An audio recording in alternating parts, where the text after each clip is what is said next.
Yes, good people. Welcome to the show. I'm here with Josh City from 86 Boxing, and we're here to talk about the lightweight division in 1903. Josh City, welcome to the channel, my friend. What's going on, Random? I'm happy to be here. This is going to be a great discussion. Thanks for letting me be a part of this. I think it will be very informative for all listening and interested in the history of lightweight, at least for the period we're discussing. Yeah, it's a pleasure having you. Folks, this is just a little primer. We had some technical issues, some multiple technical issues, and we're on a time constraint. So we're going to do a quick 30 minutes and just sort of preview this project or sort of this examination, this ongoing examination of this fantastic bracket in one of its richest times. I mean, there's lightweight in general in boxing history is a fantastic bracket, but this was an exceptionally busy era for the athletes. A lot of these guys fought legit seasons, and I've done graphics for about 25 lightweights of note who had substantial work in the, as far as number of fights during that year. There were a lot of guys who were prominent who maybe won't feature in our discussion, who you might think, intuitively might think would, like Frank Earn, the former champion. He lost the belt to the great Joe Gans in 1902. 1903, he only had one win. It was a DQ win, and then he didn't fight again for years. So he went from champion to the next year, not really a factor, and then several years of being a non-factor completely. We have other guys who maybe they haven't reached their full prominence yet, or even their target weight class, but they were in the mix there. We're going to bring those up too. So just have a little bit of a discussion. And Josh, let me open this by asking you. I'm gonna pull up the graphic for the old master Joe Gans, the champion at this time for this year. He went 9-2-1 for the season. He lost a newspaper decision to Jack Blackburn, and then he actually lost a 15-round decision to close out his season to the great Sam Langford, this emerging great, who would take over as one of the pound-for-pound top fighters in the sport. As Gans was not past it at this point, but by the time Gans was past it, Langford was up in the heavyweights, being a top contender to the great Jack Johnson. So, Josh, when you look at this time period, and as you talk, I'm going to flick through some of these records, how do you feel like it changes the demands on the athlete for them to fight so often, but not with the same required structure? So the round count could be different, the weights could be malleable, whether they weigh in ringside or the afternoon of the fight or even the day before, which might have happened at this time as well. But the ringside weigh-ins, how do you think that changes the demands on the athlete, in your opinion? I think it does a lot. It's asked a lot of an athlete, and it was the norm for them that time. It's almost like a puzzle piece, the way that some of these varying fights would fit together. And at the end of the day, it was a part of how the timing itself was. And generally, if you were fighting during these periods, you had the expectation that you were going to be fighting often, and it was often going to be against tough competition. And in between that, which we'll see littered amongst these types of individuals, you would have them in with some of the best that the sport has seen overall, as well as some of the contenders during their time, some who may have been on the higher end, mid to lower levels. It just varied, but it was a way in which these individuals were able to make their money, and they did so by applying their trade in ring. And it was the norm. So it's very different than what we see today because the conditions were very different. That's why I give these guys a lot of respect for what they were able to accomplish during those times.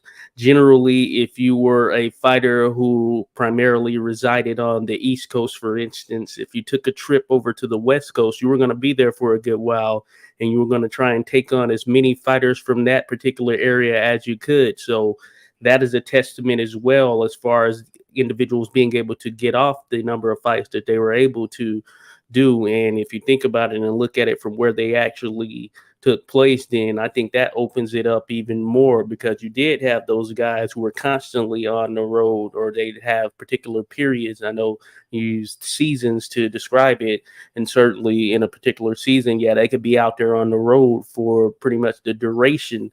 And I think that certainly plays into the overall physical condition, psyche, from a mental standpoint for these different fighters, but definitely physically as well, because you weren't taking chartered flights You weren't on private, jets, etc. To get to these destinations. It was usually by train. And just think about if you were going overseas, for instance, and you were going to be via boat. It was going to take you a while to get there, so you spend time on a ship or whatever vessel to get to that particular destination, and you'd have to do what you could, at least based on what was available at the time, to train and get yourself ready, keep yourself in condition, just to be able to get to where you're trying to go, and then continue to apply your trade. So these guys were built different, as I always say, and it was just tougher times, tougher conditions, built tougher men and women, just what they had to deal with. And me being someone here of the 21st century, of course, I can say that. Yeah, there are luxuries that we have that they probably couldn't even have fathomed or thought of during those particular periods. So they were very much different, very much tougher. And I've always said I am certainly happy of being in the particular time frame that I'm in. So many luxuries. I can have things delivered. You can have AC. Just you'll be warm in the winters. Don't have to worry about all of that extra stuff. So it's just hard people that were different back then, and I think that applies to the sport of boxing as well. And just because here in modern times we have individuals who are more keen to lean towards what they see here real time, just because they're living in this time, doesn't mean that you can disrespect those that came before you and think that the road and path for them wasn't any much as tough as what you view the road or path for someone today. And in all actuality, it was much tougher, and you dealt with much rougher, tougher conditions back then. So I always pay homage to those individuals from that time. And at the very least, you can think what you want on what you may perceive them to have looked like, seeing some of the video that we have of some of the fighters from during those periods. But I guarantee you that if you were there in the midst during that time, it would be an entirely different story. Yeah, great points there, brother.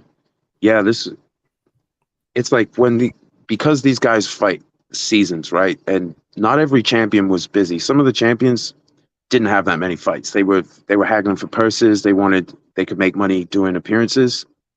That was sometimes true of the lighter fighters, but the heavyweights that was the marquee division. But like Gans, even for a lighter fighter, he was really busy even when he held the title. They weren't all title fights. He wasn't always in his own weight class. He would fight welterweights, possibly the occasional guy who would come in as a middle.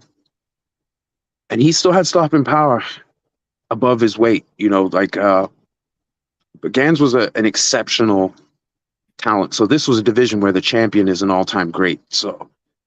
But unlike certain other eras, you have a ton of guys doing a ton of work, and you have a lot of the other people in the mix, including the champion, but a lot of other people in the mix all fighting each other. So going undefeated is extremely hard. If you have 20 fights in a year, the threshold for being undefeated over 20 fights, it packed into 12 months, is different than being undefeated for 20 fights over 8 years.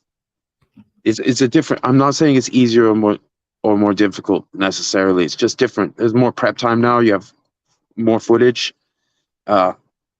Scouting, you may not have as many. I don't know if there's more or less of the top guys training together. I would guess possibly less than it was then, as far as the legends training with each other. But different requirement on the body. Like certain guys you see toward the end of the season, it gets tough on them. But it may not just be that the matchups got tougher. In fact, sometimes numerically the matchups didn't get any tougher. It's just that they're going through a lot. And some of these guys didn't even take much of a break at the end of the year. But the newspapers would talk about it. Like they'd recap the season. They'd talk about the whole body of work for the year before. So even if they didn't take a break in time, there was a break the way the press would discuss it. And some of my best research has come out of these recaps at the end of the year, because you see the writers who are following it fight to fight, the texture of the sport as best as they can, who they think the important participants are and which fights they thought were important. It doesn't make it gospel, but it's certainly a good guide. The guys who are deep in there, moment to moment, and a lot of guys got a lot of respect, but they were very harsh. Like Sam Langford got tremendous international praise for beating Joe Gans, but within a couple weeks, he'd had a prearranged draw with Jack Blackburn. So he's beaten one of the great fighters of the era, right? No one had gotten a decision over Gans on points since he had won the title, and he had quite a few fights. But Blackburn got the best of him in a prearranged draw, and the press were like, made him look like a novice, clearly his master, and all this stuff. They turned on him within weeks. He was getting harsh criticism, including from his hometown papers. So they were really held to a ridiculous standard, and so much so that there are guys who did a lot of work who just never come up. They just even that it took me a while before I was aware of them. So you take, like, we know Jack Blackburn, those of us the historical enthusiasts, but his brother Fred fought too. He had a decent 1903 himself. I don't have I haven't been able to find a picture of him at any age so far.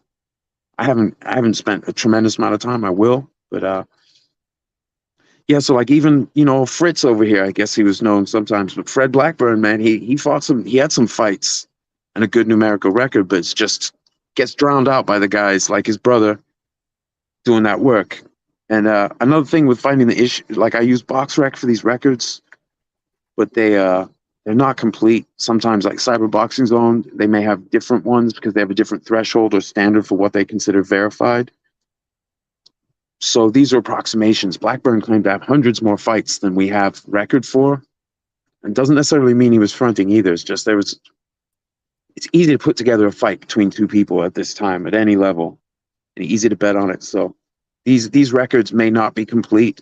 If you go on BoxRec and you look and you scroll down the fight-to-fight record, the records of their opponents, especially if they're not notable people, how many fights those guys actually had, we can never know. Because I see all the time in the reporting, they'll say, here's the headliner, they'll give their names, and then they'll say +3 prelims. And then in the recap of the fight, they might just say the prelims were good. They wouldn't necessarily give you even a name mentioned in the newspaper. So a lot of these fights are lost to history. We just deal with that. But among what we do know, we're talking some serious seasons. Look at this, Vernon Campbell. Look how many fights that dude had in 1 year. He fought out of Philly. If you go to BoxRec and look at Vernon Campbell's, he hardly has any fights to decision.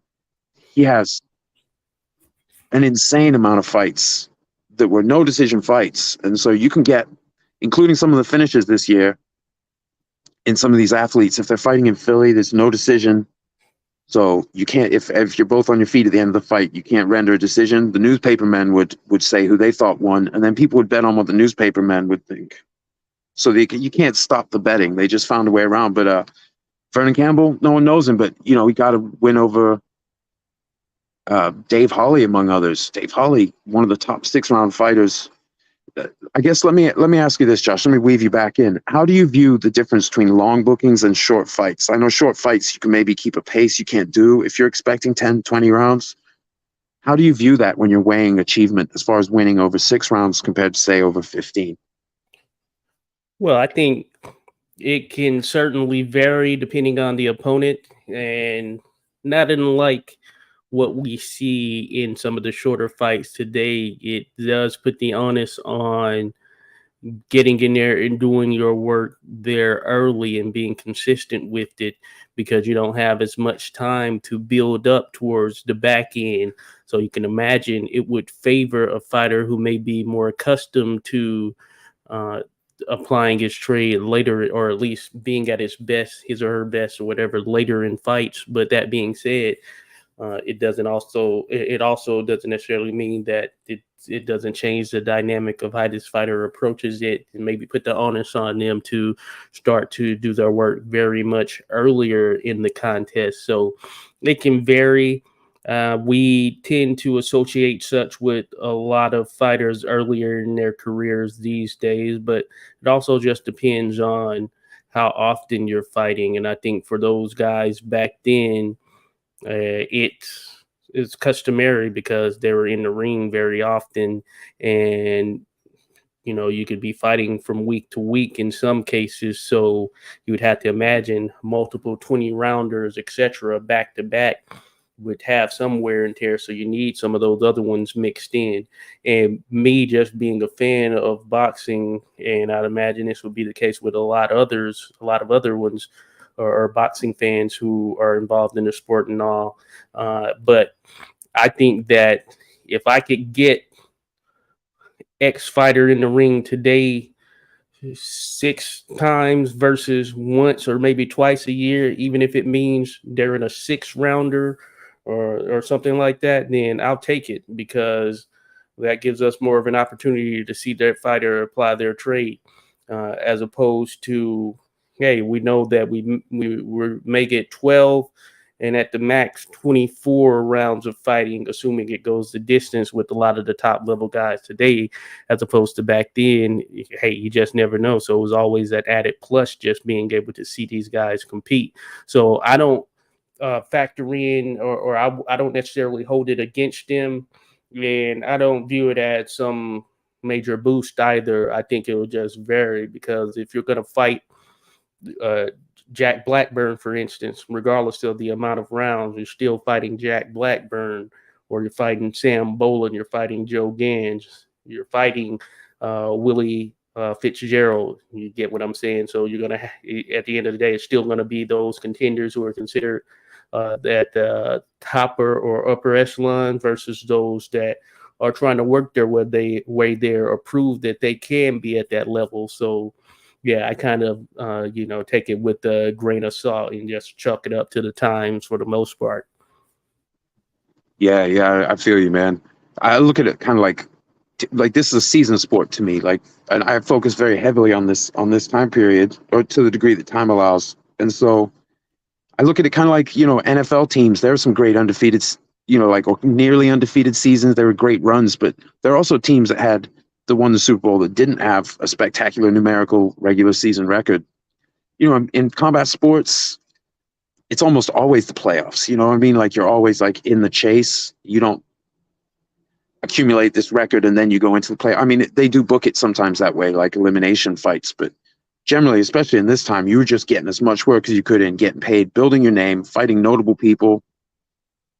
And I love the texture, the way so many of the different guys would fight each other. And what you see is styles really do make fights. It's more obvious when it's harder for guys to pick and choose their matchups. So you see like Danny Dwayne here, right? New York, fought out of New York. So he draws with Kid Griffo, who lost to Sam Langford this year. He draws with Belfield Walcott, that lost to Sam Langford this year. I'm sorry, I got the wrong color there. That's a win over Sam Langford there on June 26th. He beats Langford that year. He's the only person to beat Langford. This is the same year Langford beats the great Joe Gans, but he loses to Martin. Now, I don't know if it's canola or cannoli. I'm going to say cannoli because it sounds delicious. I like to go to Boston's North End, get some delicious food. So he's Martin Cannoli for the purposes of this show. Loses to Billy Gardner. Well, Billy Gardner didn't go undefeated. He lost to other cats. Let me pull Gardner up. So you can like kind of bounce through these, and like there's a thing in mixed rules where we say MMA math. I'm sure there's a boxing version where you go, oh, he beat him, so we'll automatically beat the guy he beat. Well, we see in this time period that no, it's not the case at all. And it's hard to just beat everybody. You face all these styles. These guys come in with their own approach. The fights often come together within a week or two. And sometimes guys are booked for multiple fights in the same week. It's a crazy texture, but there's no format. So I don't look at it like a 16 or however many matches they have now in an NFL season. Is it still 16? I'm so old and out of touch. Whatever it is, I don't look at it like that, because obviously it's hard to directly compare, say, Spike Sullivan, right? He had some busy years. This was not a busy year by his standards.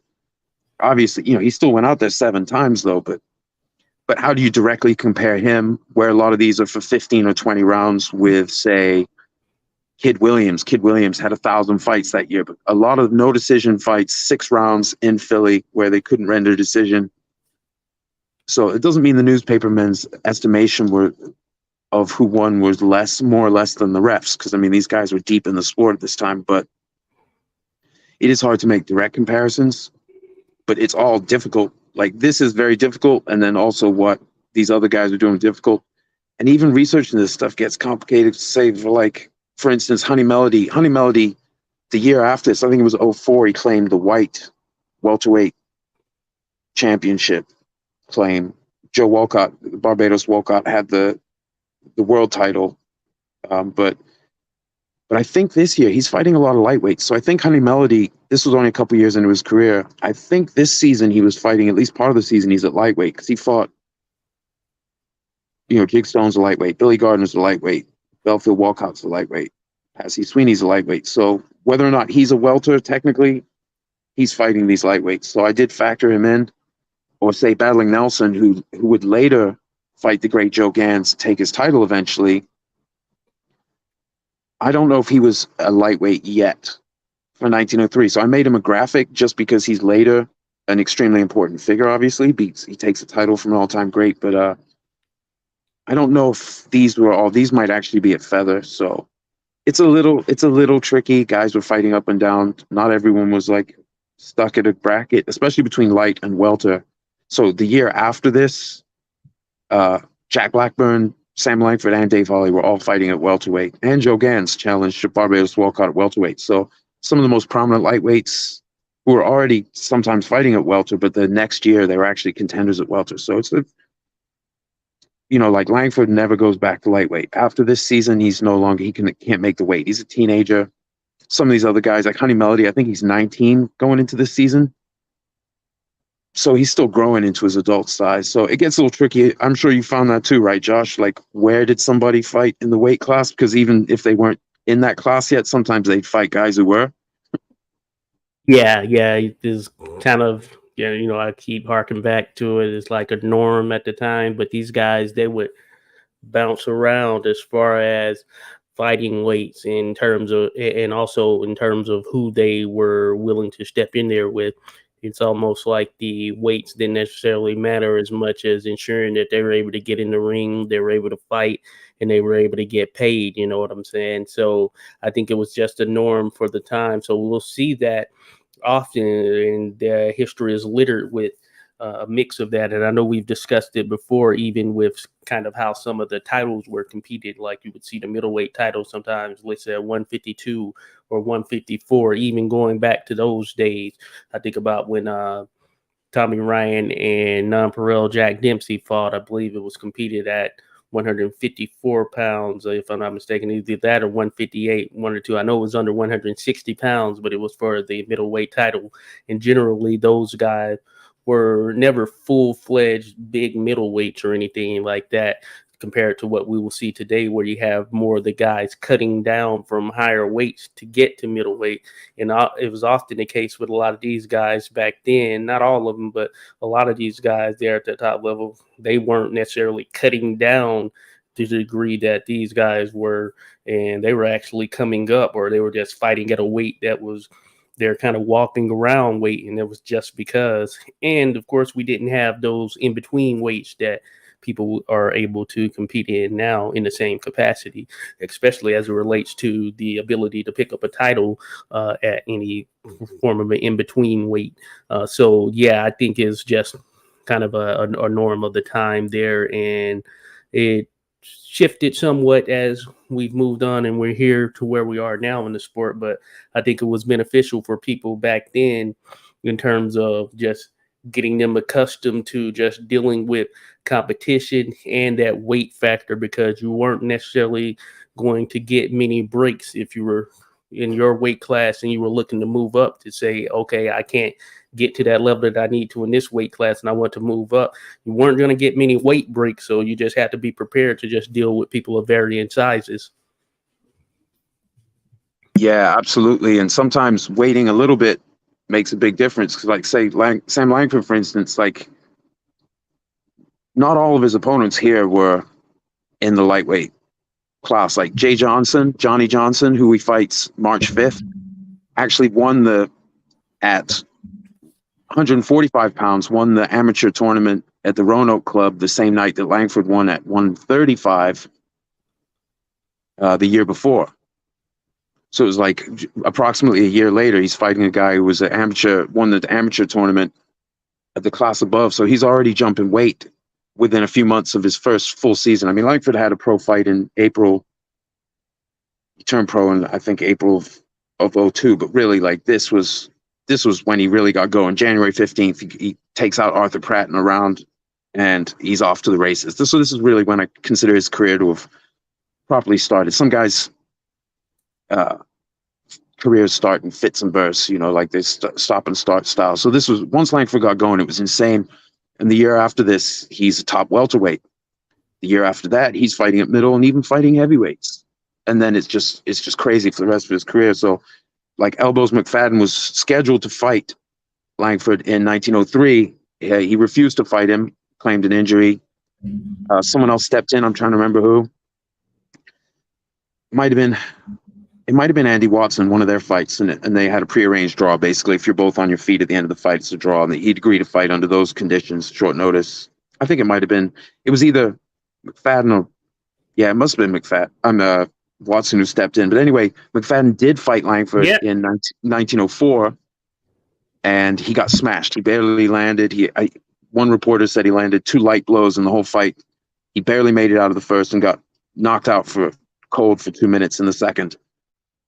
So that was a year. Like the year before, McFadden was closer to his prime and would have been a more competitive fight. You give someone like Sam Langford just that little bit extra amount of time. It's not that many months between the original booking and the actual fight.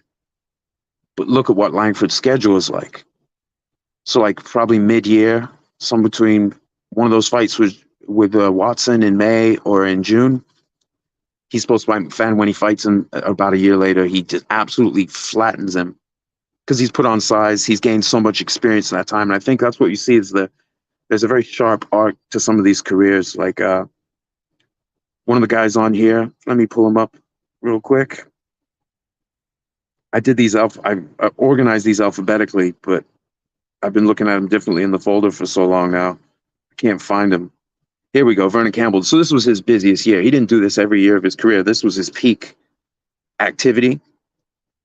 And there are other guys this year who they were getting toward their lesser activity part of their career. Other guys were just getting going, like Kid Griffo. His 02 was busy. His 03 was busy. So he was getting going. Tim Kearns, his schedule was trailing off. Spike Sullivan had some crazy seasons, but now he was fighting less than before.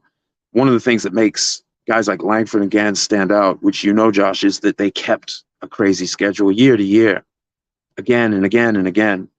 And that's what separates them. Jack Blackburn did his share of that. That's kind of what separates them, right? Where they were able to maintain this crazy early era schedule with the level of success they had, right?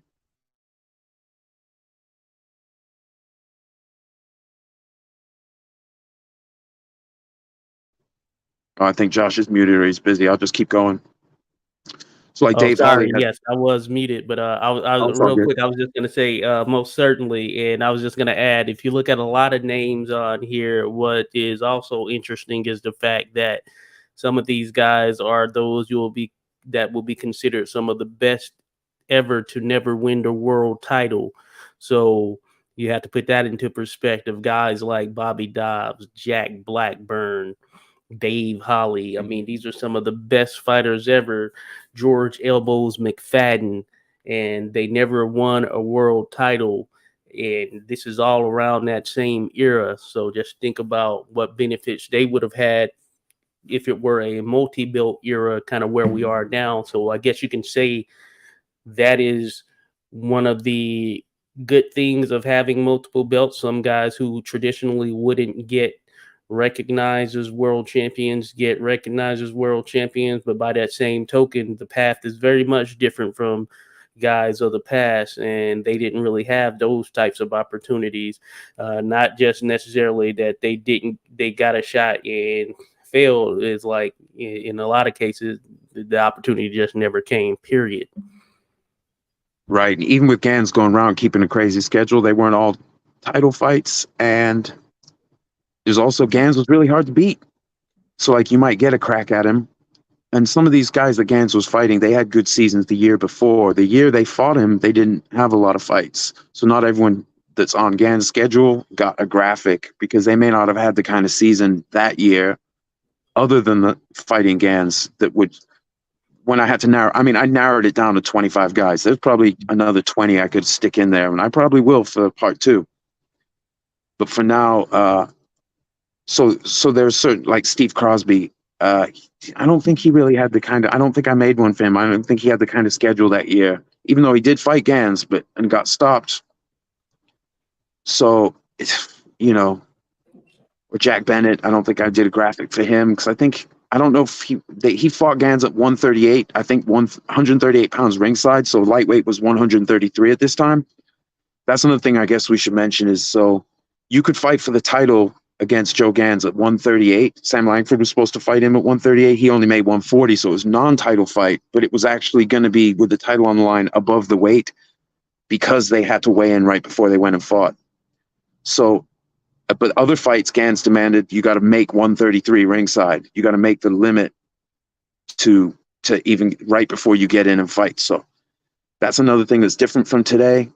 Like if these lightweights today, imagine if they look at how they look at the weigh-ins, right?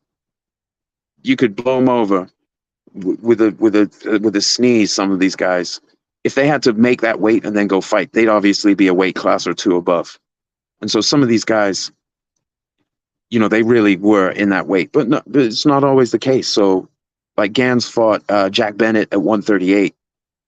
But Bennett, I think, was pretty much a welterweight. I think he was already at welterweight. He might have already fought for the welterweight title, actually, now that I think about it, by this time. So they're fighting at a place where people could contest for Gans' belt, but it's also, he's fighting a guy who's naturally in the weight class above, who may not be able to make 133 in 1903. So it gets extra complicated and really comes down to matchups. Title fight or not, the matchup is key.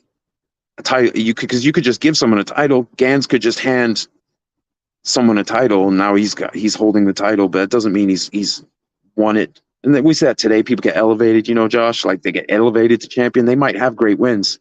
That doesn't mean that the belt added or took away from them other than notoriety because someone handed it to them. The belts don't fight, the people fight. Some of these fights were absolutely phenomenal.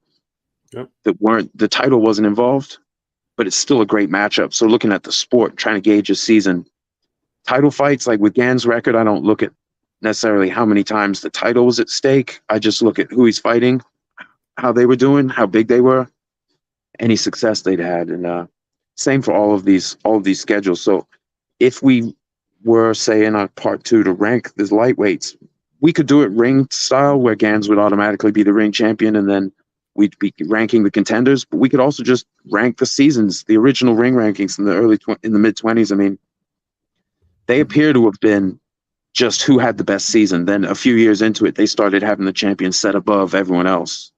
But it wasn't initially like that, which is interesting. They played with the format a bit in the early years of the ring rankings.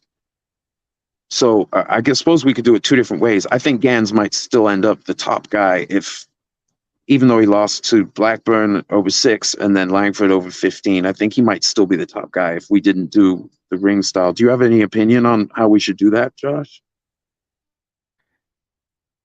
It could certainly vary. I have been thinking about that. I was going to take your lead on it, but one of the things I've already started to put the varying individuals in order in some, or at least the overall graphics in order in some sense, and ideally I'm just kind of going through and taking a look at the overall resume and what they were able to accomplish. But one of the things that I was going to mention, and we'll likely dive into it once we actually get to that point of discussion, is the fact that when you actually start to look at these, at face value, certain things can stand out. You'll have some guys who had a ton of fights for that year, and then some who had a more limited amount. And then you'll see a bunch of draws. One of the things that we've talked about there offline, of course, is the fact that all of these draws aren't necessarily what they may look like they're at face value. It could be a case where it's prearranged. It could be a case where the referee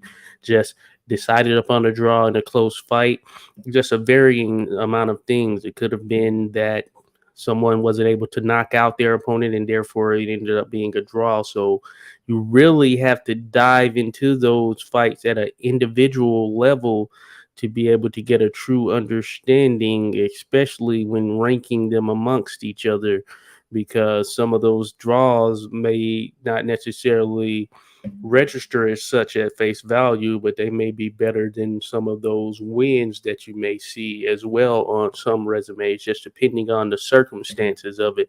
And that's where newspaper accounts and things like that truly come into play.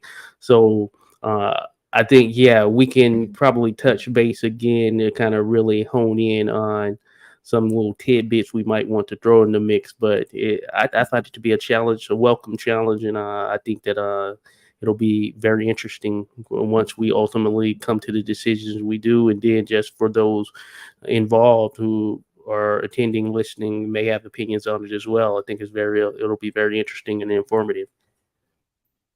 Yeah, maybe in the chat, maybe if people want to submit their own, like when we do part two, if our wonderful listeners want to submit their own top 10, their own opinion at the end of the show, maybe I'll leave, like at the end, we'll finish ranking, then talk longer so people have time to type, and then we'll do a third part where we compile everyone's top 10 into a consensus top 10 amongst the listenership. I'd be open to that. I think that'd be fun. Always interesting, just anything that's helped celebrate the great achievements of these characters in this great sport, especially at this time when it was the king of sports. Even though it was being under some persecution, there was still, I think going into this season, I think it was 24 states allowed boxing in the US. But in spite of that, like especially in the Boston area where I live, it was supremely busy. There were clubs everywhere. There were multiple athletic clubs, associations in the city of Boston, and then all the surrounding towns, and you just keep going out and then all the fights off the radar, fights in private.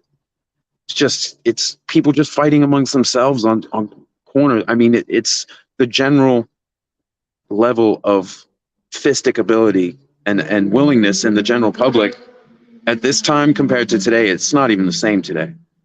So this was definitely a very interesting time. These guys were remarkably tough. They were remarkably tough.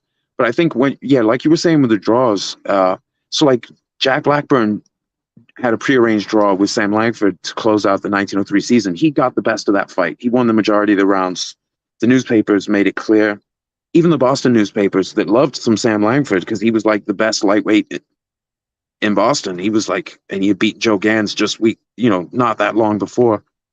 But that draw right there, it was prearranged draw because Langford's people demanded it, but Blackburn got the best of him. So that's a draw on his official record. That is better than most of the other wins that anyone else had that year, because of who Langford was and the fact that getting the best of Langford by the end of the year, Langford was good enough to beat the great Joe Gans, who was himself beating other top fighters. And Blackburn got the best of him over 6 rounds in no decision. The papers thought he got the best of it, but Langford getting a full decision over Gans was huge and immediately launched him into international prominence because he beat one of the great fighters of the era.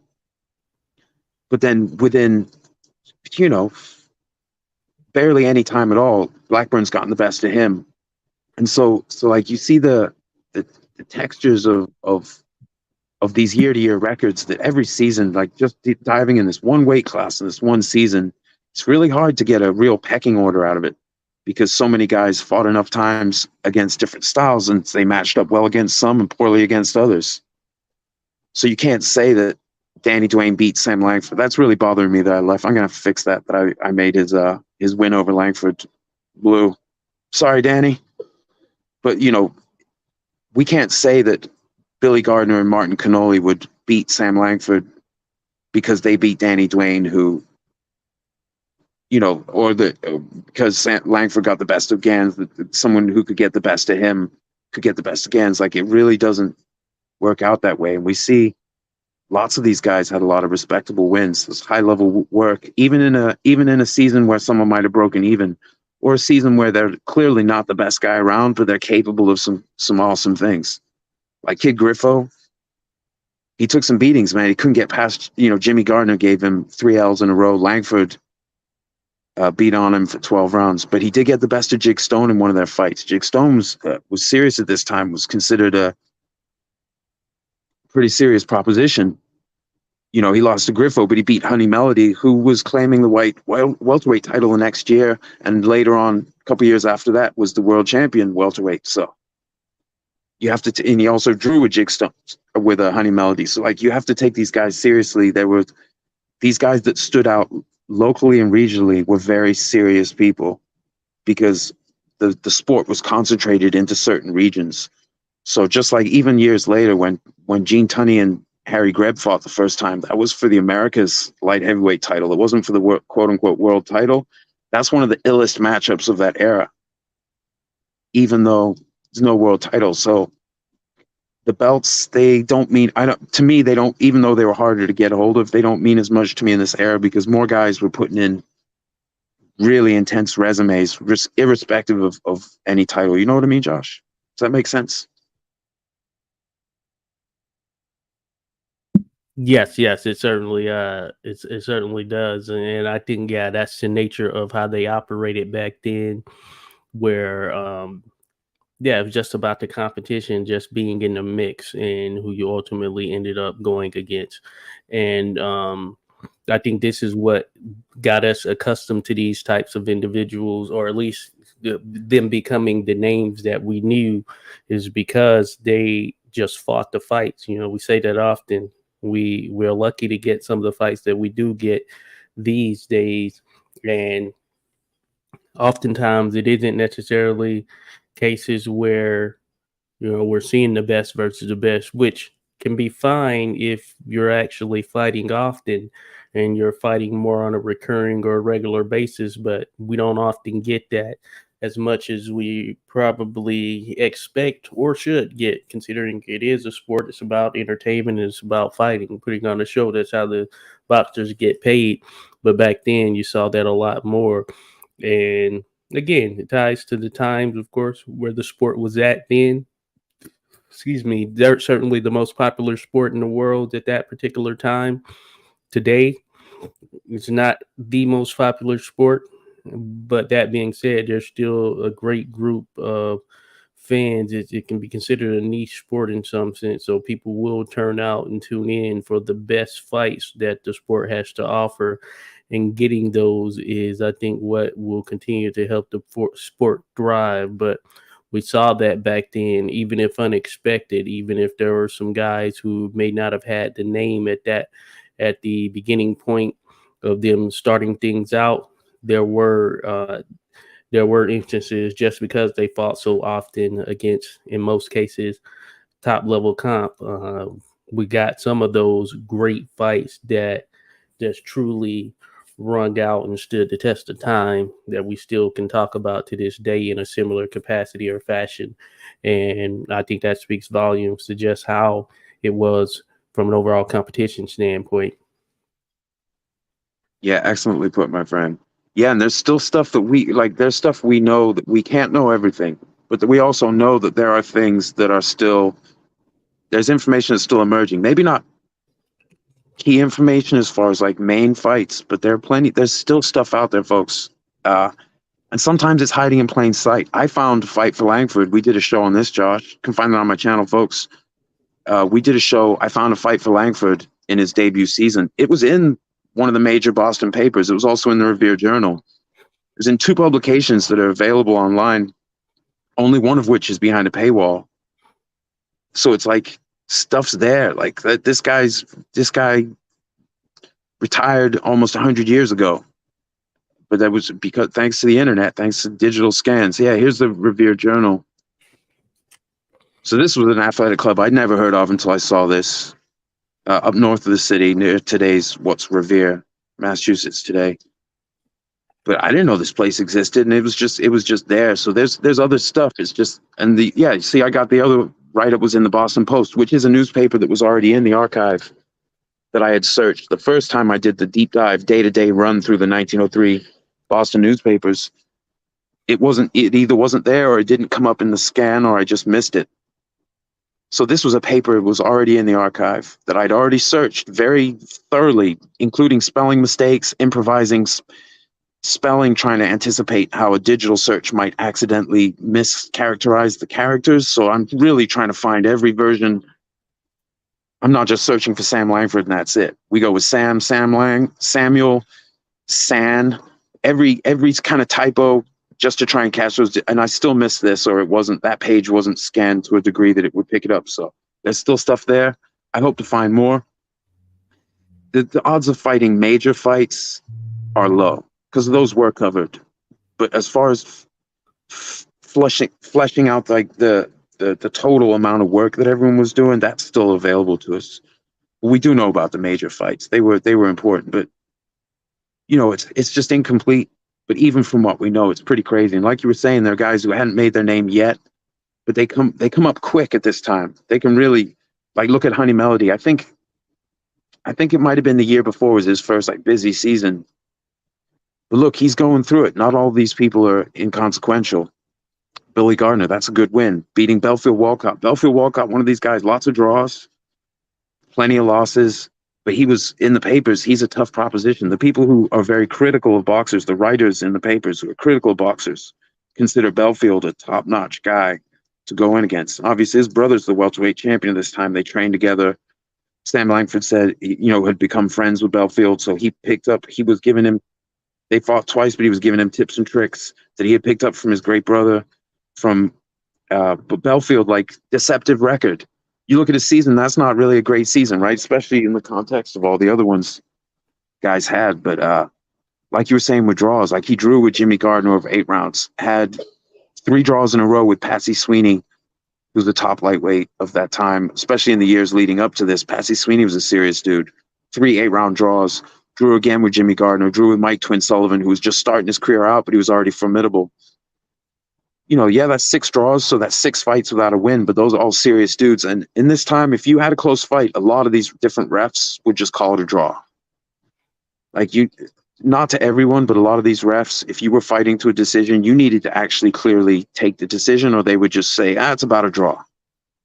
So today, the way with the 10-point must and everything, it's easier, even with the even round count, it's easier to wind up with someone taking a decision and not end up with a draw. The odds of ending up with a draw when it's just a ref deciding everything, it's pretty high. So, and like we were saying with prearranged draws, like with Blackburn and Langford, he got the best of that fight. So I'm not going to change it to win on his record, but as I evaluate his season, he got the best of Langford just very quickly after Langford had beaten the greatest fighter of that weight, possibly of all time, certainly of that era. And even though Langford got the best of Gans, he's not the match of Gans at lightweight. He didn't fight nearly as many styles, as many people, as much adversity at that weight. Even with a direct head-to-head win, we see that in later days where people try to do the math, who beat who, and extrapolate that out, how they would do against the field, doesn't really follow. You got to actually fight the fights. Because, like before Ruiz upset Joshua, if you were like, yo, that's the guy to beat Joshua, you'd be like, come on, man. I know he's got a good record, but that guy, he's gonna be a punching bag. You got to actually fight the fights. And in this era, they really did. From what you've seen, who would you say impressed you the most this year? I know there's some great fighters here. Jimmy Britt, an emerging great future champion.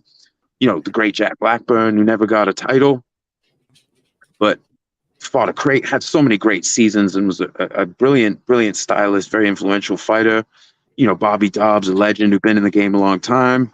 Just all these different guys. Obviously, the great Joe Gans. Who impressed you the most this year? Who are the handful of seasons, just off the top of your head, who you think really stood out to you, brother? Well, so far, and some could consider it, I guess, sort of like cliche in some sense, and in terms of the name that I'm going to mention. But really, when I looked at it, I think I just couldn't put in perspective all he was able to do there, competing in or around lightweight. And that's Sam Langford, to be honest with you. His 1903 just really stood out when you just get a view and perspective of some of the names that are there, because of course we think about often where he finished in his career, but where he started was pretty impressive as well. To think of him being unheralded in some sense and not really one of these names, but he worked his way up, and he had to go through the types of individuals that he had to go through there early on especially considering that he ended up becoming one of the great heavyweights in the history of the sports. But think about the work that he was putting in or amongst some of the great just lightweights or just those around that lightweight era during that particular period. I think that's what stood out to me the most just here in the early onset of kind of going through the listing and everything, that Sam Langford was in with the individuals that he was in with so early on in his career, and that is pretty impressive for me. So he was one of them. Surely, then Vernon Campbell. I know he's someone you had up there. Not necessarily.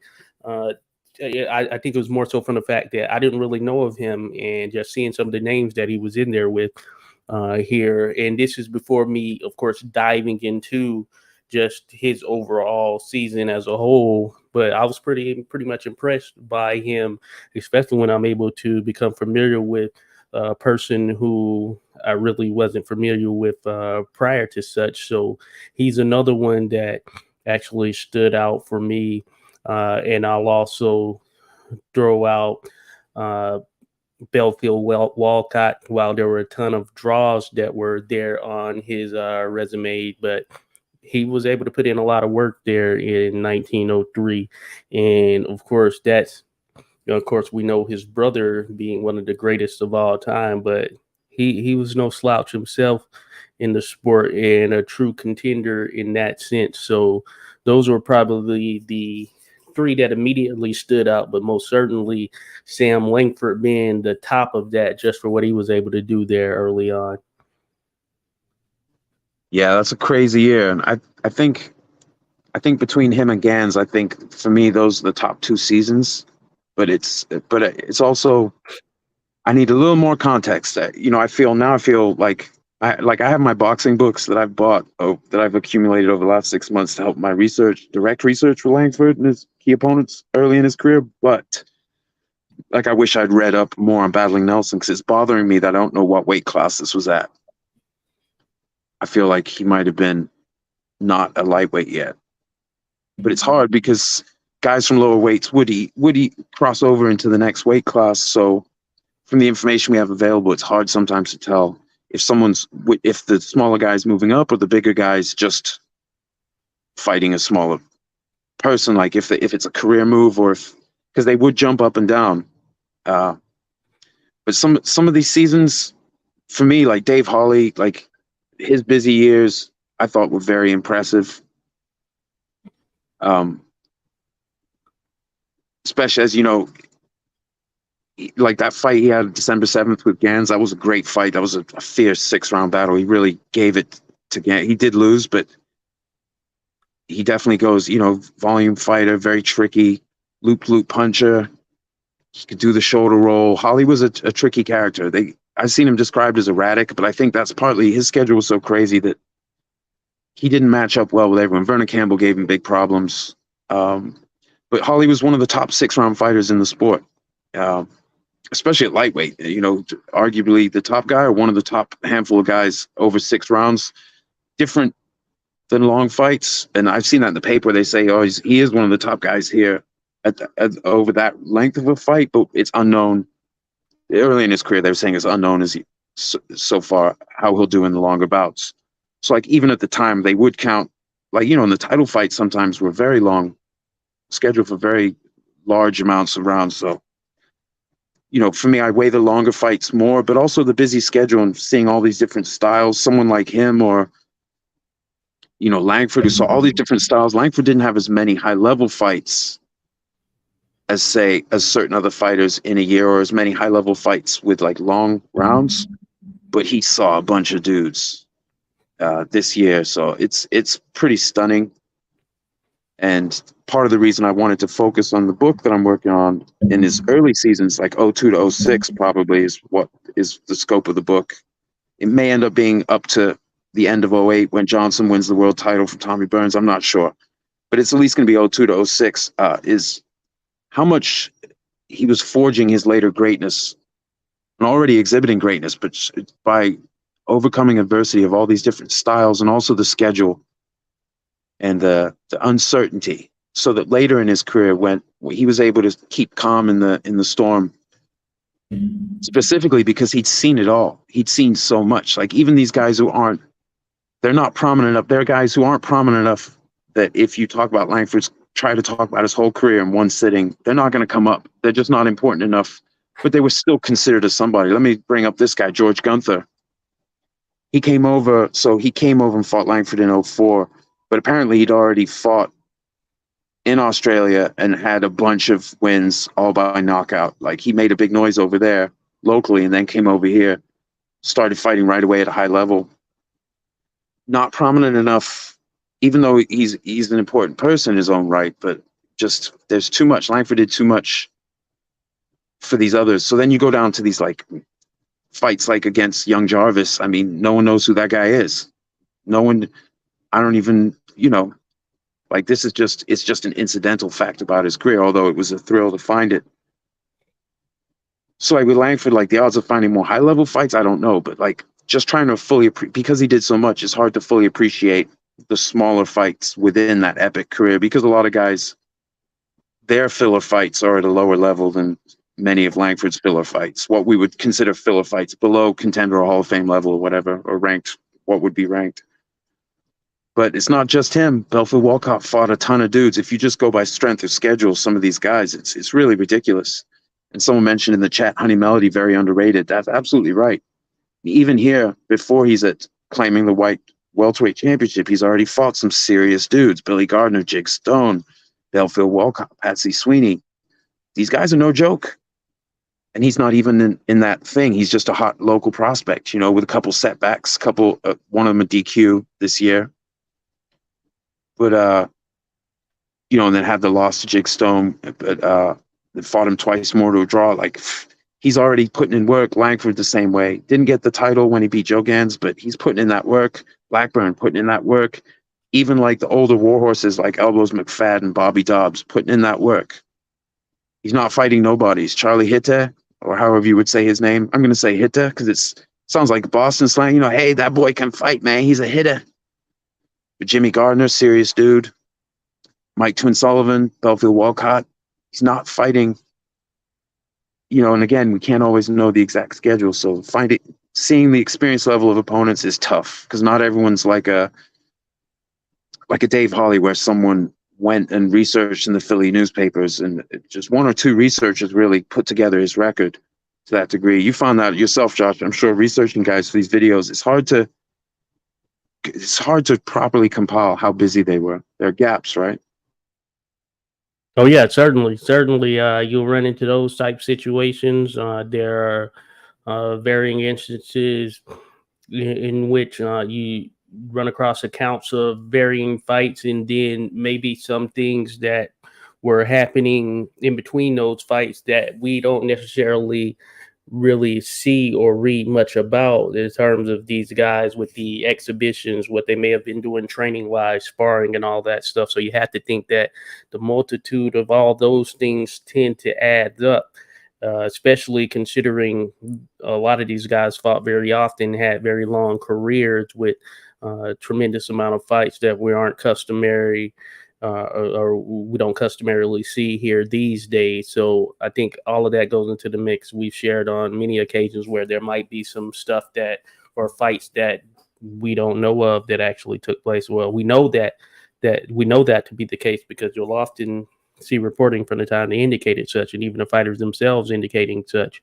And it was about, them getting their money. That's how they were able to apply their trade there for sure. So, I think, it's one of those things. And just you think about the totality of what they were doing in or around those times. Yeah, these guys were just tough, had long careers, and just a lot that was mixed in between such. We were talking about offline how, some of these guys traveled together doing varying shows, putting on sparring sessions, etc. And they were essentially working as a team, training together. So you also had that sort of camaraderie. And some of that, what we see today with some of the different sparrings, knowing that X fighter was in with another fighter as they prep for a particular champion or whatnot. So all stuff that has to be taken into account when just thinking about these individuals and what they were able to do during their time. Absolutely. Like Joe Gans, his corner and main training partner was young Peter Jackson, Sim Tompkins. Apparently, Gans' manager and Tompkins' manager, Al Hereford, had a thing about calling guys young this or that. So that's where you got the young Peter Jackson, named after the great Peter Jackson.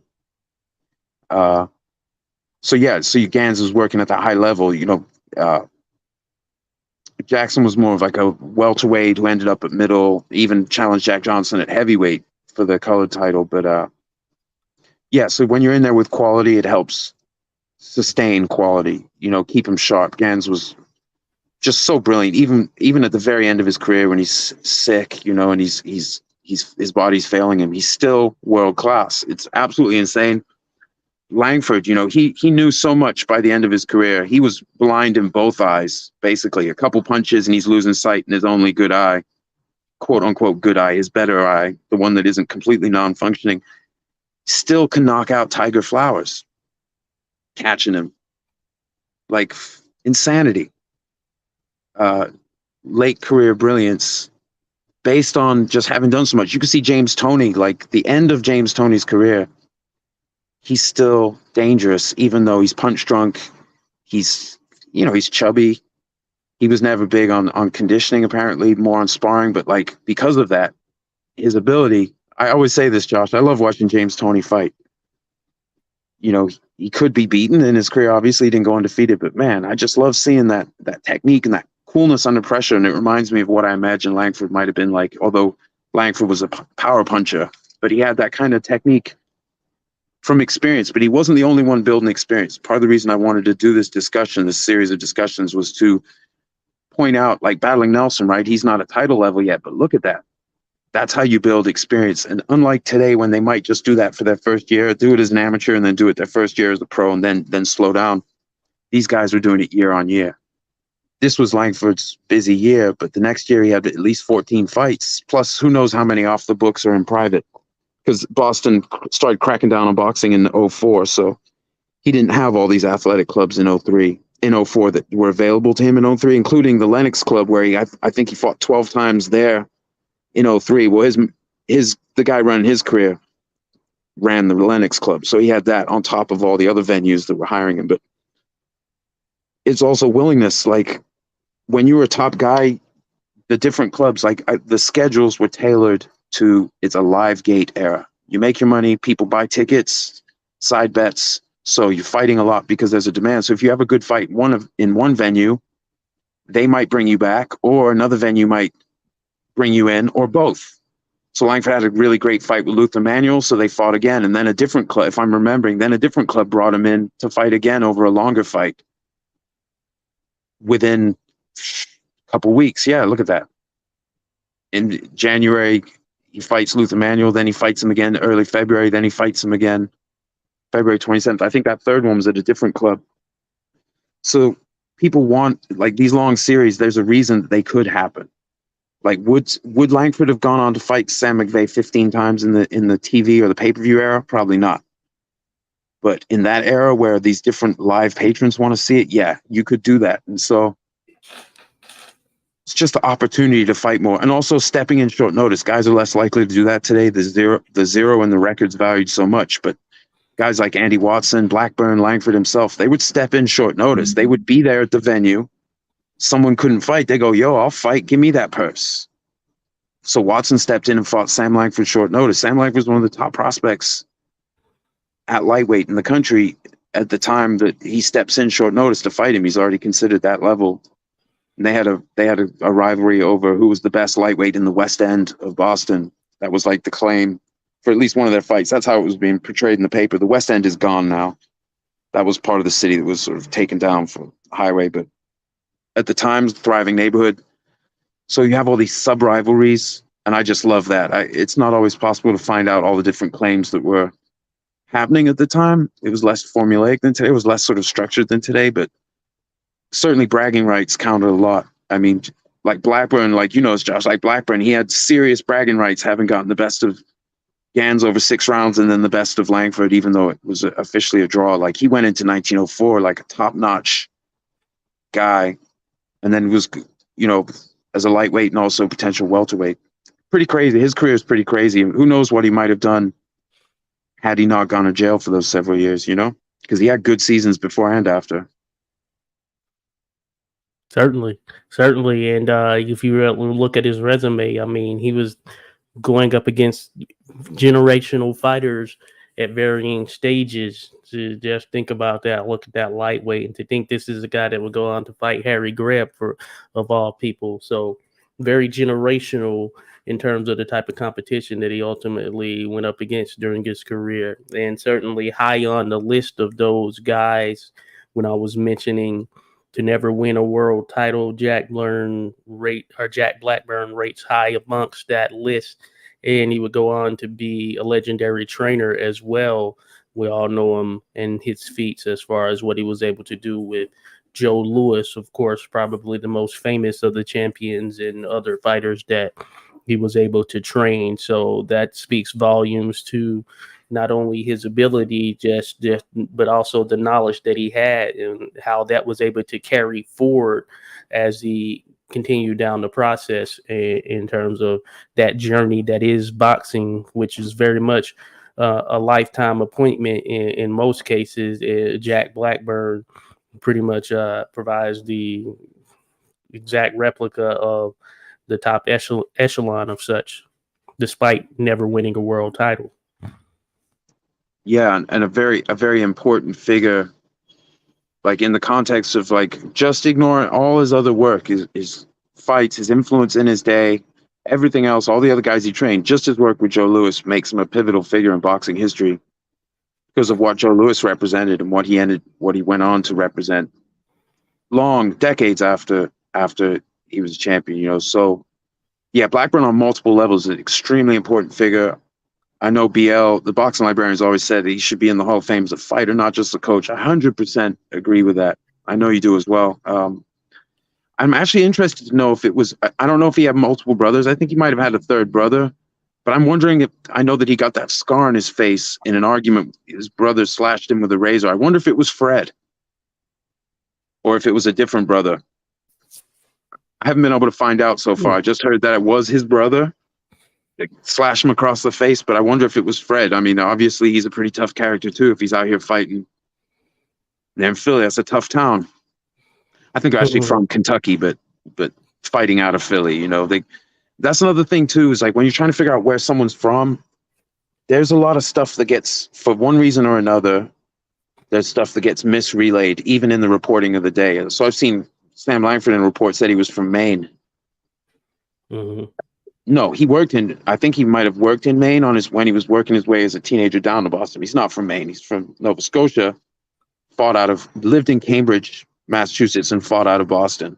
But it's there, and it's easy. It's easy to read stuff about boxing history and get the wrong impression without the background research. I mean, it's inevitable. It's just going to happen. We just deal with it. But on any level, even this, trying to figure out who exactly was actually a lightweight and who was just fighting lightweights, maybe who were moving up to see them. Mm-hmm. So please forgive me, folks, if any of you like know more about Honey Melody and you're like, dude, he was already a welter. What are you talking about? I'm kind of going on the opponent list, and I'm doing my best within the time restraints that I have in my life. This is not supposed to be like I am not the authority on this time period, although I'm very interested in it. It's too much information for my tiny brain to process so far. And like battling Nelson, maybe he was a feather and I'm just out of my mind. I mean, and I'm just like giving him the wrong credit. But, you know, some of these guys, so some of these graphics, this is not necessarily like how the people of the time would have seen the lightweights, although how I'm looking at it is informed by what I've seen. But it's even in the papers, they're dealing with so many fights and such a schedule that they don't go all the way in depth. And even the big review things don't go all the way in depth. They just talk about the most prominent events because there's too much. Like it would be a whole newspaper of fight results if they literally talked about every fight that happened in the year-end recap. So the guy picked in like the end of 2003, he picked, I think, about 300 fights he thought were worth mentioning. Rob Roy, that was the pseudonym for the writer for, I believe, the Globe. But at different times, the Globe and the Post in Boston. But I think in 1903, he was writing for the Globe. So some of the Gans, the report on the fight between Gans and Langford in December, that was That would be Rob Roy writing about it. He would be there, and that's his round to round, almost definitely. So that's something I look forward to in the future, is gaining more familiarity with the writers and the judges so I can interpret their results. Certain judges had a literal preference for a draw if it wasn't clear. So if I knew about that, more specifically judge to judge, ref to ref, sorry, that would help me interpret these results further, beyond just seeing what different newspapers thought. I could start to see patterns in there to further sort of extrapolate out from what we have available into some greater understanding. But I'm still on my way there. Some of these guys are still fairly new to me. Like I'm just now looking at guys like Vernon Campbell or Fred Blackburn. Fred didn't really have like a prominent career, but just even the fact that he existed is interesting. Then you have guys like Britt, he really comes into the picture long after Sam Langford had left lightweight, so it's not like my area of focus. Langford's a top heavyweight, but and then by the time Britt's at his full prominence, but still, well, that's not entirely true. He was already prominent very early in his career. Britt's a very interesting character. Less fights, but a very high level of fight to fight on average. So he has more modern looking career, Josh. Like when I look at Jimmy Britt, I see like closer to like a modern thing. Like he had a 5-fight season. That's a respectable season. I'd be busy today, but not particularly busy then. Yeah, certainly. Yeah, that is more accustomed to now. And really today you see that more with fighters who are, I guess you can say, on the come up early in their career, as opposed to those that are well into their career. At one point, I know we had Canelo fighting at a pretty, what would be considered rapid pace for a fighter of this level. He was getting in at 3, and I believe at one point he got in 4 within a calendar year or something like that. And yeah, that's just a rarity these days as far as what we're accustomed to seeing. But certainly Jimmy Britt, yeah, one of those guys. Of course, even though with those more modern types of careers, you see those fights were 20 rounders, and one, or at least 4 of them, 20 rounders, and one being a 25 rounder, which of course we don't see here today. Yeah, just a different time. So just think about it. Even though it's a smaller amount, you had a lot of rounds that were put in to get to that point. Absolutely, brother. Great point. Yeah, and with Britt, like in 2004, he claimed the lightweight title, right? The title claim. Gans was still the man, but so and it's like, okay, so you have when the white champions are drawing the color line and there's a colored title. Obviously, this is being fought for by athletes who are denied opportunity. When Gans is the champion, he is beating up white guys, black guys, anything. He's just fighting. He's a money guy. So the white titles, they're not the same as the colored titles. We were talking about this backstage. But I do still, if the fights are high level, I do still consider it important because it's a certain kind of talent pool. So if someone's proved, so like Britt, when he beats Cannoli, that's a really good win. If this leads into the season, Willie Fitzgerald, that's a serious win. This leads into the season where he's making a claim. If the fights are high level, because like the way I see the titles, they do mean something. They do mean something, but they don't mean everything. And so if he's making a claim, but he's fighting high level fights with that claim, same thing with Honey Melody, where he claimed the white welterweight title in 2004. Now, I can't remember if he claimed it after Walcott shot himself in the hand and was out of the game, or if he was already claiming it when Walcott injured himself, and then the claim just got more bolstered, basically. But Honey Melody was fighting some dudes. So the strength of the claim, Jack O'Brien back in the day, in this time, he had fought crazy schedule. He was making claims at, I think, 158 pounds. But he was fighting a schedule that could back up a claim. So there was a prestige involved in defeating him and disproving his claim, even if it's not the official title. So that's how I see the white titles. They may be a limited talent pool, but just like today, I was telling you, if you don't pay the sanctioning fees, you're not ranked by one of the sanctioning bodies. You don't count to them, even if you're the top guy in the world. Comes down to, are you willing to pay the fees? So it's again, that just limits the talent pool through that one prism. So, but I don't entirely discount those white titles, because if they're fighting top fighters for a claim of any sort, regional title, local title, I still give it some weight in the fact that there were stakes there. There were heightened bragging rights. And you know, Langford, he would fight, you know, when he would fight white fighters in and amongst his like colored title fights, though they couldn't fight him for that claim even if they won. So but it's just the level of the fight. The level of the fight really determines everything. The title does count something. It does mean there's more eyes on there are more people studying you more intently. There's more money at stake, so maybe there's more effort put in overall. There's more of a structure behind the attempts to take your title and take your earning ability. But these are all proud people, so the level of the fight is really, for me, what determines it. Just like the great Ali Frazier trilogy, all three of those fights are important. The title, yeah, it's also important, but it's the fact that these all-time greats are fighting each other. Do you second that emotion, Josh? Like, it's really just the level of the fight. Yeah, I would tend to lean that way as well. Yeah, I think that's what it ultimately boils down to. And you know, you have to look for those small things when it comes to what separates these great fighters, especially when comparing them to what is a long and illustrious history that is the sport of boxing, because this is a sport that's been around for a long period of time, done a great job of documenting the history as well.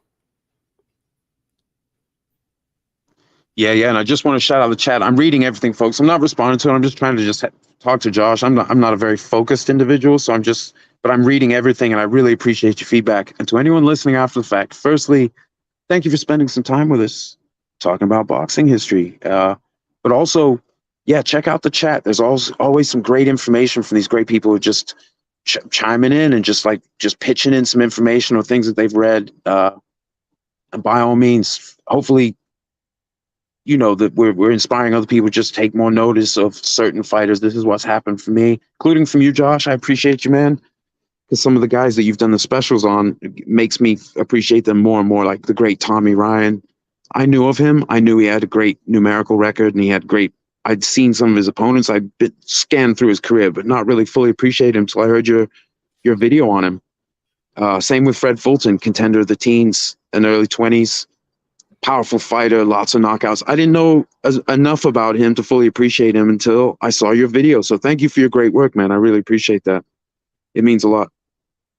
Oh yeah, no problem at all. Hey, it's all good. Yeah, learning process, some good stuff to discuss. But yeah, that was, you know, those videos. I was very much interested in doing them just because of the fact that it allowed me to learn a lot about these individuals as well.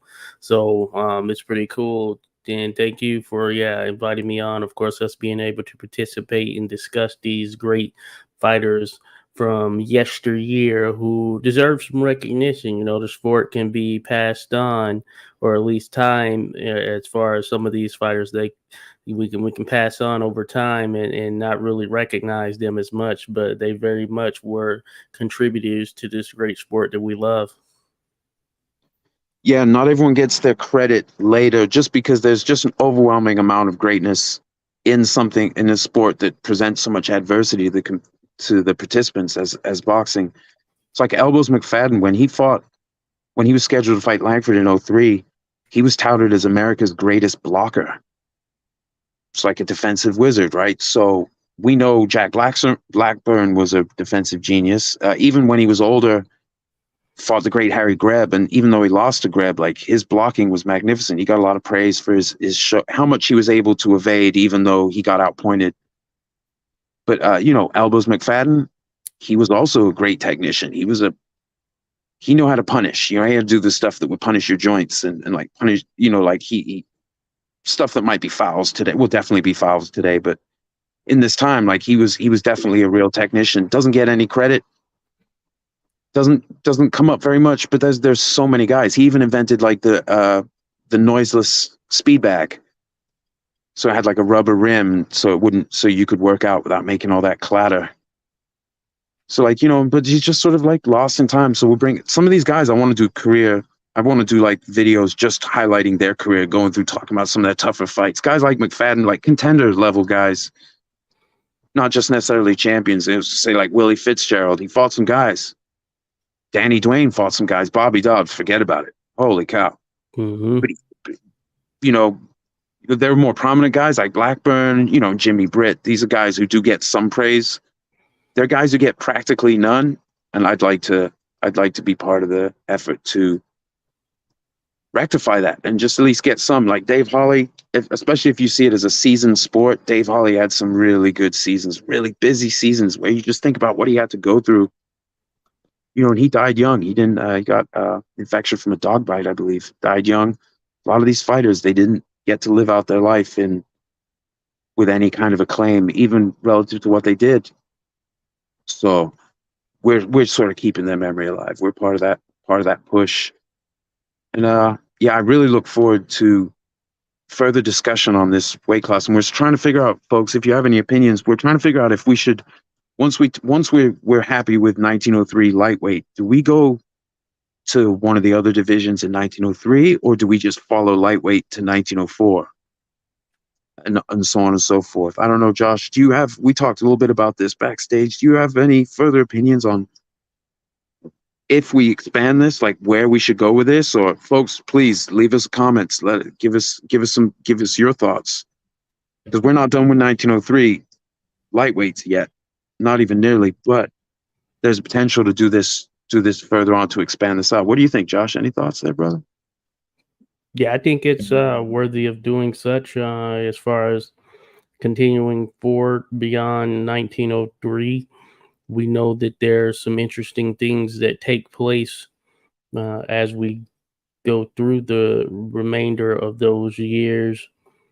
Joe Gans, of course, being the top guy and then ultimately dying of tuberculosis, and that sort of rendered his career short in some sense. And those are types of things that affect the overall story of the history of the sport. So I'd imagine as we continue through looking at some of those other years, some of these interesting tidbits will pop up, and it'll make things very much interesting, as well as seeing how the year to year can change at a moment's notice, just considering the brevity of competition that was available during that period. So there might be some names that crop up that weren't previously there on the radar in the same capacity. So I think that holds weight, just thinking about when I've seen this done in other capacities. So yeah, I think 1903 is a good start, and already we can see that there are some pretty solid overall years that took place there in 1903. So I can only imagine as we get a bit further down, and of course seeing names also that drop off by virtue of the fact that they move up in weight. So that changes the dynamic as well, because we have Sam Langford here, for instance, but I think as time goes on, what's going to happen. So yeah, I like the prospect of extending this out a bit further. Yeah, very cool. Yeah, I'm torn because my research has followed Langford. So in 04, he's a welterweight. So I largely stopped looking at 04 with that same specificity, like, because I'm following my dude. But I'm really having a good time focusing on this one weight class. And, you know, we have like career lightweights, like say Gans, who were willing to fight at welter and above, but he was able to make lightweight to the end of his career. Then you have guys like Langford, who was there for just a season. I mean, as an amateur, I've found him at 135 at the Roanoke, at least the tournament.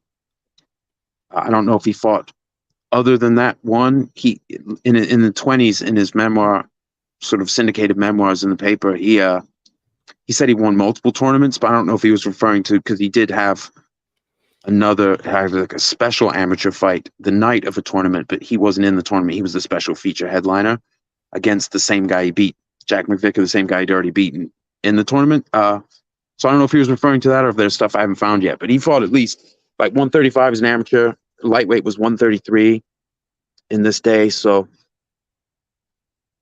but by the end of the season, he couldn't make 133. In fact, with Gans, he was only going to have to make 138 ringside to fight for the 133 title. So it gets a little complicated, but it's also ultimately this season, among other things, saw Gans and Langford fight two of the greatest fighters of all time. One of them at the beginning of his career, one of them sort of like 2/3 through. But both all-time greats and both top of the game. But Langford, it's a very interesting career. In some ways, it's so foreign to the modern texture of a career. But at the same time, he did go up the weights the way a lot of guys today do. And he started young enough that he really went up the weights. I mean, he's a teenager fighting Gans. And, he goes on and on and on. Even though he starts heavyweight early, he does grow in. And late in his career, he is actually a heavyweight. He couldn't make the lighter weights once he gets heavy set. But so I always find that interesting. The guys that stay at their one weight, or maybe once they hit a weight, they stay there for years. And other guys who just like Joe Calzaghe, right? He was at 168 from his debut through almost the end of his career. There are other guys who just stopped in at 168. Roy Jones, another great fighter. But he spent a little time at 168, but that wasn't really his main groove. He did a lot of different weights. So I always find it interesting, the different arcs of these careers. And maybe we'll just follow the lightweights through because, obviously we want to lead up to the fight of the century.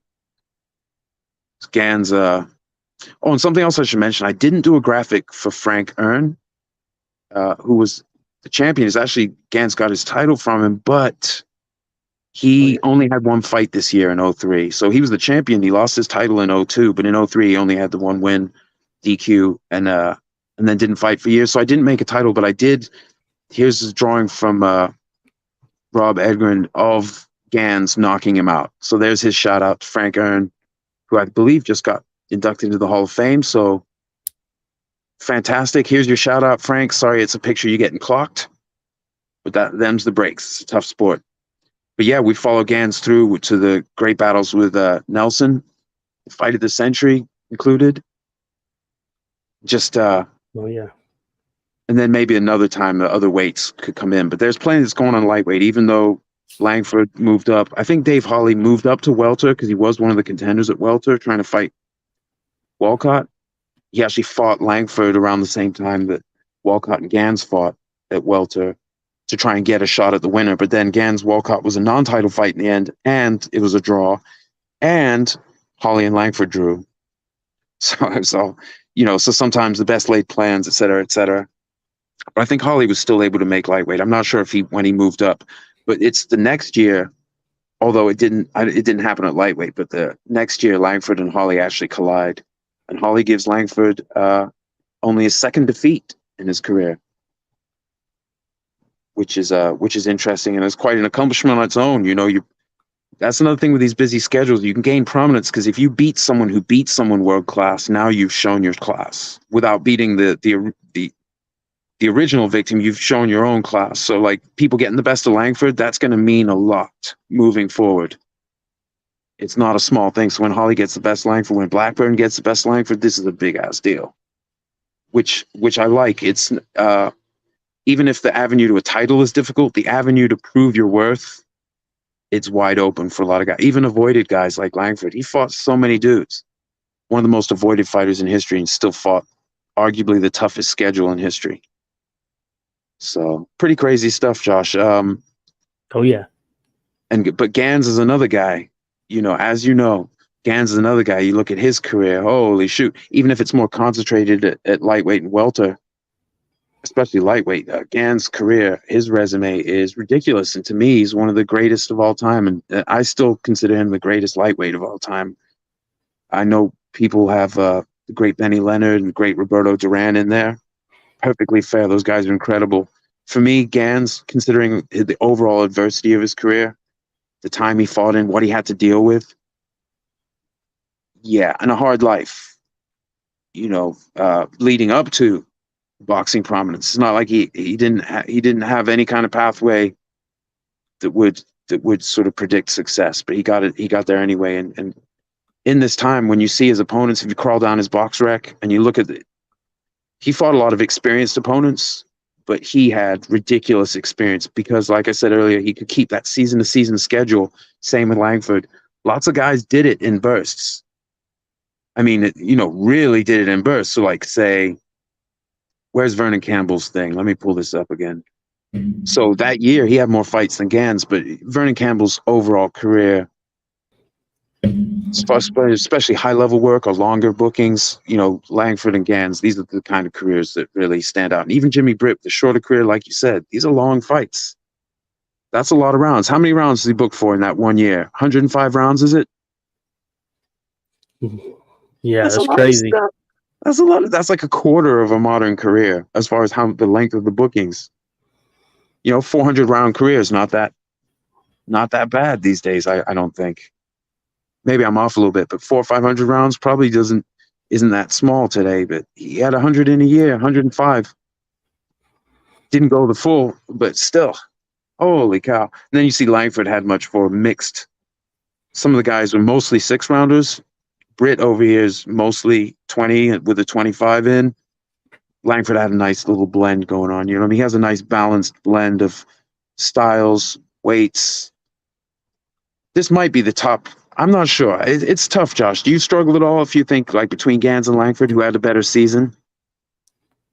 I know they had a head-to-head fight, but Gans fought Dave Hawley 6 rounds the night before they fought, which should be noted.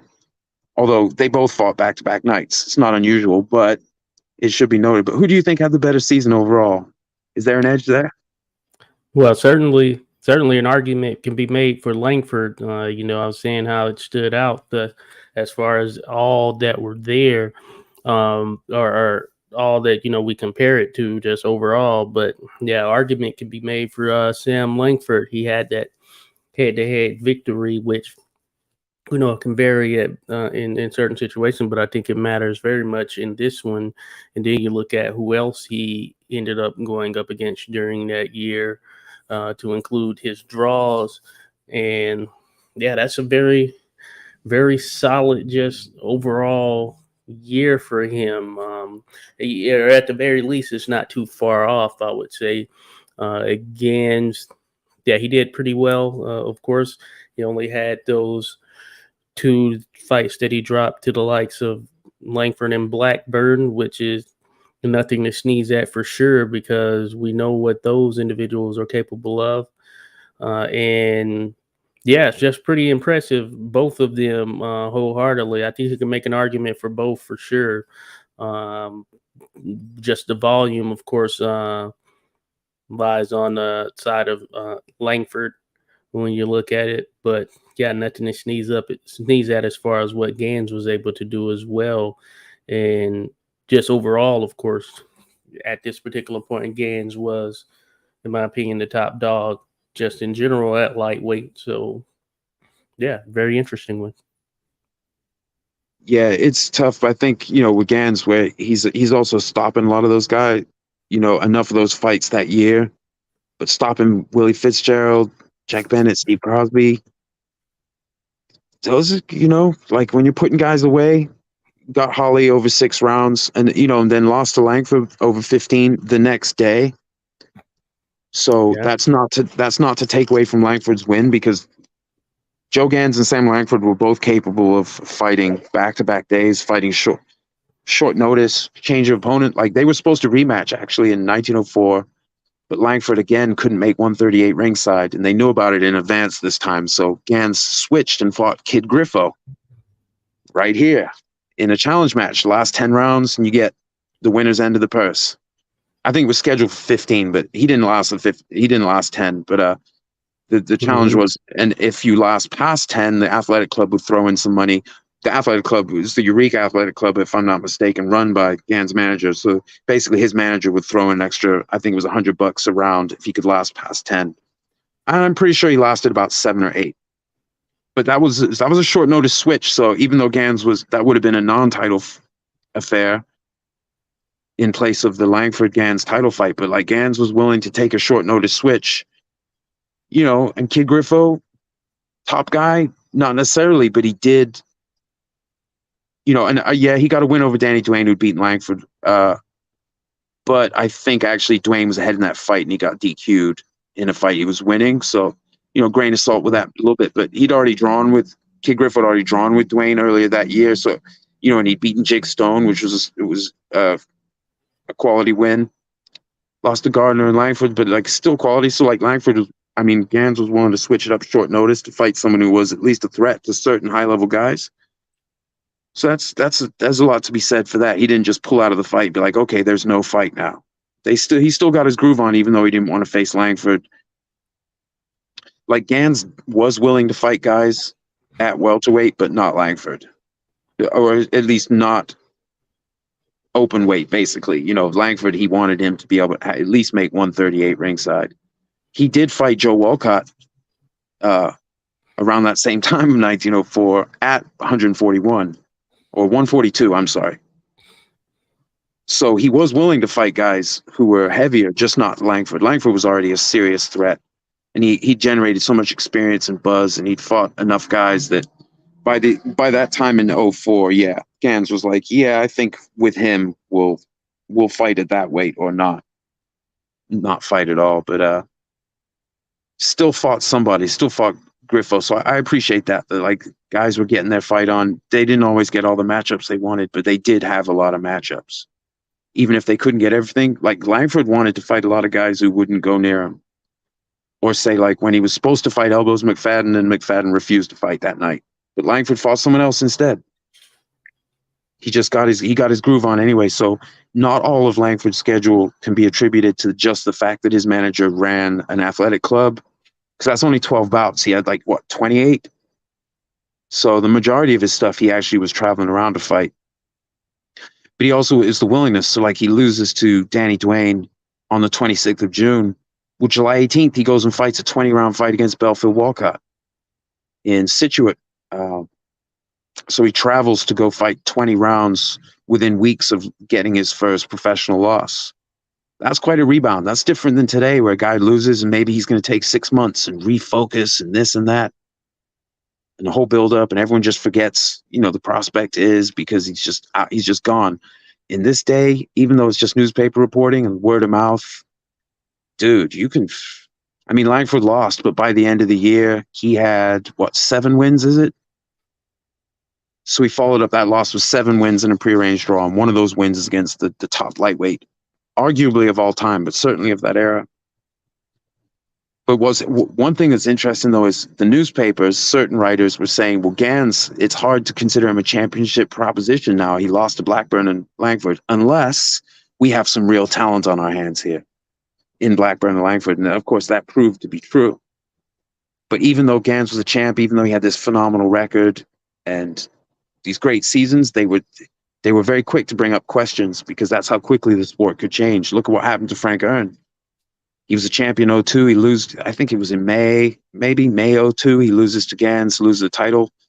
And he's basically hardly relevant from that point, even though he had just been the champion. Not hardly relevant in a literal sense, but in a schedule sense, just one fight the next year, and then he's off until I think 08. So it's you could fall off real quick. And so that's partly, I believe, why if someone had a bad performance, they were very quick to say, oh, have they gone back? Are they spoiled now? Are they no longer what they were?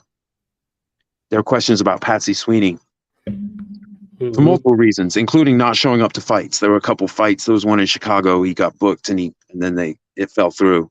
Guy fought someone else instead. And the writer was like, he needs to get his stuff together or not be invited back to the city. So you could, you didn't want to tick off the writers in this day. They would really give it to you. They didn't hold back. Same with managers as well. Rob Roy, the guy I mentioned, he did relay a lot of managerial information. A lot of people left messages or forfeits with him at his office. But a manager played some games on what was supposed to happen with the fight, and there was shenanigans, and he blasted him in the paper. It was like, I'm not your tool. Basically, paraphrase him, he's basically like, I'm not your tool to get people to come into a fight, buy tickets to a fight that you already knew wasn't happening. You shouldn't be back in Boston. He was going in. So that's actually refreshing to see the writers. It's adversarial. Sometimes it's a little bit harsh, but holding people to account. So there were standards. If you look at some of these seasons, the guys were fighting who didn't get mentioned as the very top guys. Look how many wins Kid Williams got in the year, but there were so many dudes doing so much. He's not going to come up over someone like Langford or obviously Gans, but even other contenders. There were just so many guys doing so much and just punching their way into prominence. And there are guys I didn't even mention here who become prominent, like Willie Lewis goes on to be very prominent. I think he actually got the newspaper decision over Gans, the only other one in between Gans winning the title and losing it years later. The only other person to get the best of him other than Blackburn and Langford. But Willie Lewis didn't do enough this year, and he's more of a welterweight. He might have been a lightweight this year, but he didn't do enough to really factor. But he became a serious factor. Traveled with Joe Jeanette and his management over to France, became prominent there. Someone mentioned the chat Bobby Dobbs promoting boxing in Germany, among other things. That's right. And he was actually teaching horseback boxing to German nobles. It didn't catch on, but that would have been quite a fad, right? I wish that would have. I'd love to see the rich people beat the crap out of each other on horseback. Give me that. But not everything stays around. Just like the noiseless speed bag didn't pick up. Elbows McFadden. That didn't seem to because every boxing gym I've ever been in, there's never been a noiseless nothing. Da da da da da da da da is all you hear. You hear it before you get in the room. It's actually part of the charm. Maybe that's why no one ever went away from it. They're like, nah, it actually helps to keep rhythm. But yeah, it's interesting to see this. At this time, the sport was really spreading. So it was fighting against backlash from people who didn't like betting and the sort of the crowd that was, and the fact they were fighting, but at the same time it was spreading, and there were a lot of people doing a lot of work to spread it. Not just the boxers, but a lot of these boxers, their influence went beyond just beating people up for money. There was cultural impact. And a lot of these guys became blue-collar heroes. The rich people love them too because you can bet on the fights, but blue-collar heroes come up from nothing. Langford, doing manual labor. Gans doing manual labor. In Baltimore, and then Langford doing manual labor, coming all the way down as a teenager, working his way down from Nova Scotia, ending up in Boston doing manual labor, and then gains prominence. So this is the real come up story, man. That's why this sport's so great. And that's true today too. You don't have to have money to be a top guy and to make a ton of money. So the dream is still there, and boxing's still kicking ass. It's just different. It's just structured differently because the promotional cycle is different. That's all. It's not out of ill intent. It's more people are able to make more money, more belts, more money, more prominence, more interrelated world, more pay-per-views, more broadcasts, but just not the same schedule. So looking at a sporting schedule, this is the good stuff right here for me. And so I think, Josh, we've touched on it. I know you have other stuff to do today. I actually kept you an extra hour. You're a very gracious guest. And I appreciate all the guys coming on the chat. I like this simulcast where we're getting some of your regulars in here. So welcome, everybody. My name's Bobby. Random Acoustic Thoughts is what I go through. I also do a lot of MMA content. People in the MMA circles know me as Teep to the Junk. Teep is just a front kick with the ball of the foot. So it's just a kick in the balls joke. So you'll see sometimes on my other content, you hear people call me Teep. That's all that is. So I'm not really a brand. I just use screen names. So yeah, you can call me Random. Call me Bobby. I don't really care. But I really appreciate you guys. Really appreciate you guys being here and your comments. I love to read back the comments. I usually re-listen to these talks just to see if I made any mistakes I need to be aware of or things I should research further than I already do. But I appreciate you guys just dropping the information. I love reading that stuff. Josh, do you have any closing thoughts for this opening segment as far as special shout outs or maybe even lightweights that I left out that you could think of? There are some guys that just didn't have a season, but I think I got most of the heavy duty seasons for 03. Yeah, I can't think of any one off top. One you did touch on, we didn't mention much about Frank Aaron, very good fighter who had more of a modern career when you look at it from totals overall, but he's someone who was very much a fighter of note during that period as well. But yeah, outside of that, I do appreciate you having me on here. Random, and yeah, it's been great. Just, and I think it truly highlights just how much fierce competition there was out there in 1903 in the lightweight division. And you just think about what it is for lightweight, and you can only imagine some of the other divisions as well, where it was probably pretty stacked. And eventually, we'll see if this boils over to some of those other divisions, in addition to some of the other years as we had talked about. But 1903, good year in boxing for sure. And the lightweights, they took charge there. They had put in a lot of good work. So I do thank you for having me here, Random. Yeah, it was a great discussion. It was great to just overall get informed on a number of these things that took place during that period. And actually seeing those schedules, seeing the names there, I think that really puts things into perspective. So shout out to everyone who actually joined up to be a part of this discussion. As mentioned, more to come. Thank you for having me on your channel there, Random. I like the prospect of being able to share some of these discussions we have real time with my channel as well. So I look forward to more as we continue this series moving forward. Yeah, absolutely. It's been fun, folks. I'm just flashing up the things while we close out the show. I hope you've enjoyed it. I hope the graphics added somewhat to your entertainment. They took forever, but I just wanted to have, I try to do a little more. I'm on a time restriction constantly with anything I do regarding boxing, but I do want to give a little more, and hopefully these graphics help you. Even though I don't have the opponent's records, I don't have the venue, so you can't really see how much they're traveling. Although if you see a lot of NWS there, a lot of newspaper decisions, you can bet that it's probably Philly. At this time for 1903, Philadelphia is the main newspaper decision place because boxing's so popular there, but also 6-round NWS. That's a good shot. But yeah, I just want hopefully seeing how much all these guys fight. So if you think about how much the top 10 lightweights fought last year compared to if we ranked the top 10 out of these 25, how much they would have fought in just one season. It really is a season sport.